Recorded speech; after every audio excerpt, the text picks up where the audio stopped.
Welcome back to my channel study with IAS. आज के video में हम लोग बीज तथा उसके अंकुरण के बारे में स्टडी करेंगे। Seed and germination. तो बीज का निर्माण कहाँ होता है? बीज का निर्माण बीजांड में होता है। जैसे ये फ्रूट है, फ्रूट के बीच में जो है ये सीड पाया जाता है। तो सीड का निर्माण कहाँ होता है? बीजांड में होता है। कार्य इसका जो है नई प्रजाति यानी नई जनरेशन को लाना, नए पौधे का निर्माण।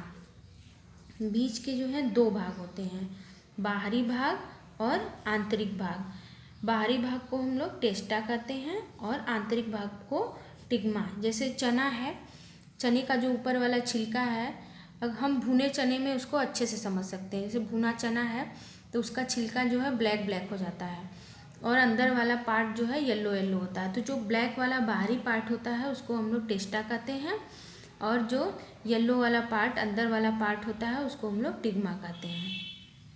इसका एग्जाम्पल है चना एंड मटर। अब माइक्रोपाइल देखते हैं। सीड के फॉर्मेशन में, जर्मिनेशन में माइक्रोपाइल का जो है इम्पॉर्टेंट रोल होता है। माइक्रोपाइल्स यानी जो सीड के ऊपर छिद्र पाया जाता है। जैसे चने का हम लोग देख लेते हैं कि ये जो है चना है, तो यहाँ पे ये जो निकला रहता है, यहीं पे आप देखेंगे कि छोटा सा होल होता है। तो उसी होल को हम लोग माइक्रोपाइल कहते हैं या छोटा छिद्र होता है। तो जिसका माइक्रोपाइल बड़ा होगा, जिस सीड का माइक्रोपाइल बड़ा होगा, वो पानी में डालने पर बहुत जल्दी फूल जाता है, जैसे कि चना है। लेकिन जिसका माइक्रोपाइल छोटा होता है, छिद्र बड़ा होता है, वो जल में डालने पर जल्दी फूलता नहीं है। जैसे एग्जाम्पल है, मटर एग्जाम्पल है इसका। तो सीड जो है, इससे क्या पता चलता है हमें कि जब हम लोग छोटे थे तो हमारे माइंड में एक विचार आता था कि ये सीड जो है जल्दी जर्मिनेट हो जा रहा है और कुछ सीड जो है लेट में जर्मिनेट होते हैं। जैसे अरहर वगैरह है, इन सब का पौधा जो है, सीड जो है लेट जर्मिनेट करता है। लेकिन चना है ये बहुत जल्दी जिसमें जर्मिनेशन हो जाता है। तो यही माइक्रोपाइल ही उसके लिए रिस्पॉन्सिबल होता है। जिसमें माइक्रोपाइल बड़ा पाया जाता है वो जल्दी जर्मिनेट करते हैं, और जिस सीड में माइक्रोपाइल छोटा या स्मॉल पाया जाता है वो जल्दी जर्मिनेट नहीं करते हैं। यानी सिंपली कि वाटर का एब्जॉर्प्शन कम करते हैं। जिसमें जहाँ होल बड़ा होगा वहाँ वाटर का एब्जॉर्प्शन ज़्यादा होगा, जहाँ छोटा होगा होल वहाँ पे वाटर का एब्जॉर्प्शन कम होगा। सीड को जब हम खेत में डालते हैं तो खेत में जो है फास्फोरस डालते हैं। खेत में जब हम बीज डालते हैं या बोते हैं तो उसमें हम फास्फोरस डालते हैं।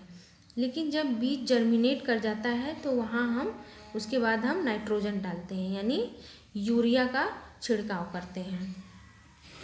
गोदामों में सीड की सुरक्षा गामा रेज के द्वारा की जाती है। गामा रेज के माध्यम से गोदामों में सीड की सुरक्षा की जाती है।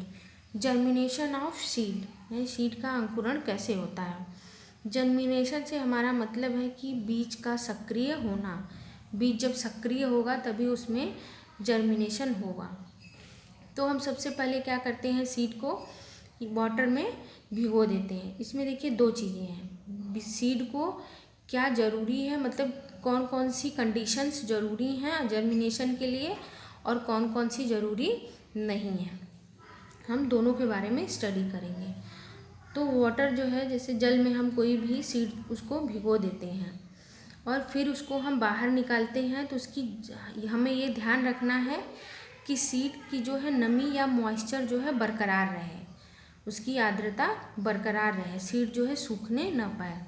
फिर वायु भी ज़रूरी है, एयर भी ज़रूरी है, क्योंकि ऑक्सीजन मिलेगा तभी जो है सीड जर्मिनेट करेगा। और सीड के जर्मिनेशन में जो है फेवरेबल टेम्परेचर भी होना चाहिए। अगर हम सीड को भिगोने के बाद फ्रिज में रख दें तो वो जर्मिनेट नहीं करेगा, या फिर बहुत ज़्यादा टेम्परेचर है, सन रेज में डायरेक्ट रख दें तब भी सीड जो है जनरेट नहीं करेगा, यानी जर्मिनेशन उसमें नहीं होगा। तो सबसे पहले हम जल में भिगोएंगे उसको, फिर उसकी नमी जो है बरकरार रखेंगे, उसको कहीं ऐसे जगह रखेंगे या फिर गीले कपड़े में लपेट कर रखेंगे, और वायु भी मिलनी चाहिए, हवा भी मिलनी चाहिए, ताकि सीड को ऑक्सीजन मिलता रहे। और उसको फेवरेबल टेम्परेचर भी चाहिए, यानी नियर अबाउट रूम टेम्परेचर होना चाहिए। तो ये चारों चीज़ें जो है सीड के जर्मिनेशन के लिए इम्पॉर्टेंट होती हैं।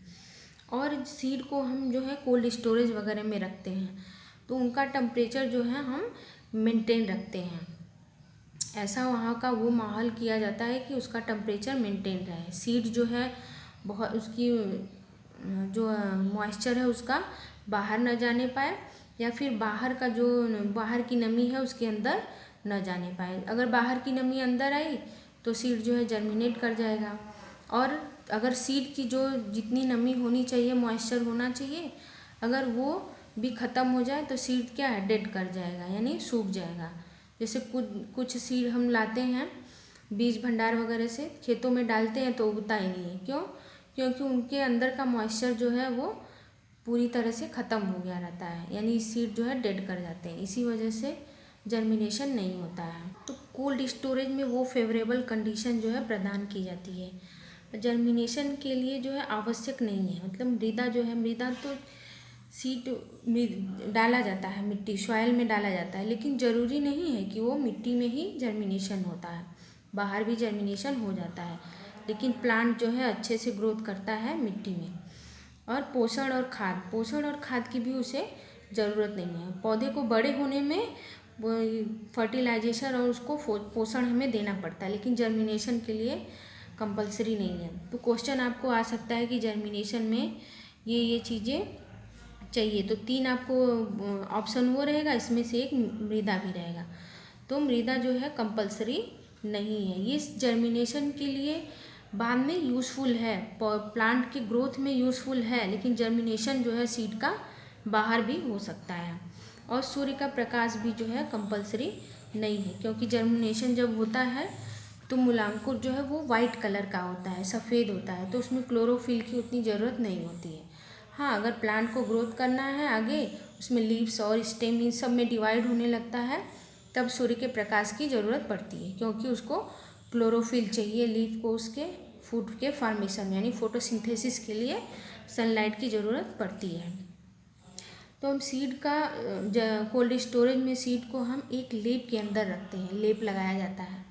तो किसका लेप लगाया जाता है? वो फास्फोरस का लेप लगाकर हम कोल्ड स्टोरेज में रखते हैं, ताकि सीड में जो है उसका मॉइस्चर बाहर न जाने पाए और बाहर का मॉइस्चर अंदर ना आने पाए। तो फास्फोरस हम क्यों लगाते हैं? क्योंकि जब हम सीड को खेतों में डालते हैं तो हमें फास्फोरस, जैसा कि हम आगे पढ़े हैं कि फास्फोरस की ज़रूरत होती है सीड के जर्मिनेशन में, तो उसमें फास्फोरस का लेप लगाया जाता है। बाद में भले ही प्लांट जैसे जैसे बड़ा होता है, सीड में जो है अंकुरण होता है, जैसे जैसे उसमें लीफ आती हैं, स्टेम बनता है, फिर फ्लावर्स आने लगते हैं, तो फिर हम यूरिया का छिड़काव करते हैं नाइट्रोजन के लिए।